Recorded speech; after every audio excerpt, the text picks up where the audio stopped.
अस्सलाम वालेकुम, कैसे हैं आप सब। आज हम आपको सिंपल एंड इजी टिप बताएंगे जिससे आप पालक साग वगैरह को पूरा साल इस्तेमाल कर सकते हैं और प्रिजर्व करके रख सकते हैं। तो वीडियो को एंड तक ज़रूर देखिए और हमें लाइक एंड सब्सक्राइब करना मत भूलिए। आप देख रहे हैं कुकियम।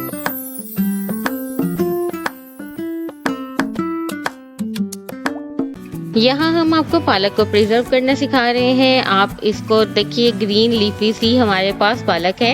ये तकरीबन हमने 1 केजी ली है। अब हम आपको बताएंगे कि हम इसको किस तरह सेव करके रख सकते हैं कि पूरा साल इसको इस्तेमाल कर सकें। इसको सबसे पहले कट कर लेना है। कट आप चाहे इसको मोटा मोटा सा कट कर लें, बहुत बारीक आपको कट करने की ज़रूरत नहीं है। और फिर आपने इसको वॉश करना है बहुत अच्छी तरह से।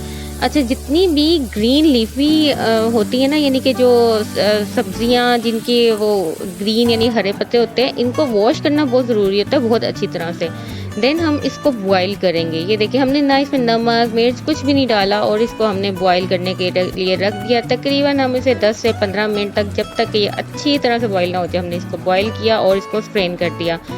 अच्छा, इसको अच्छी तरह से वॉश करने का इस वजह से ज़रूरत होती है बिकॉज इसमें बहुत ज़्यादा कीड़े होते हैं और इन जो होते हैं कीड़ों के अंडे बहुत ज़्यादा होते हैं, तो इसलिए इनको एक्स्ट्रा वॉश किया जाता है। इसके अलावा इनके ऊपर काफ़ी ज़्यादा स्प्रेस भी होते हैं। अब हम देखें, इसको इस तरह प्रेस करके इसमें से सारा पानी निचोड़ लेंगे और इनको हम बॉल से बना के रख लेंगे। आप इसको फ्रीज़ कर सकते हैं, ये तकरीबन पूरा साल चल सकते हैं। जब भी आपको नीड हो आप इसको निकालें और इसको यूज़ कर लें। तो कैसी लगी आपको आज की टिप? पसंद आने पे हमें लाइक एंड सब्सक्राइब करना मत भूलें। अपना बहुत ख्याल रखें और देखते रहिए कुकियम्स। अल्लाह हाफिज़।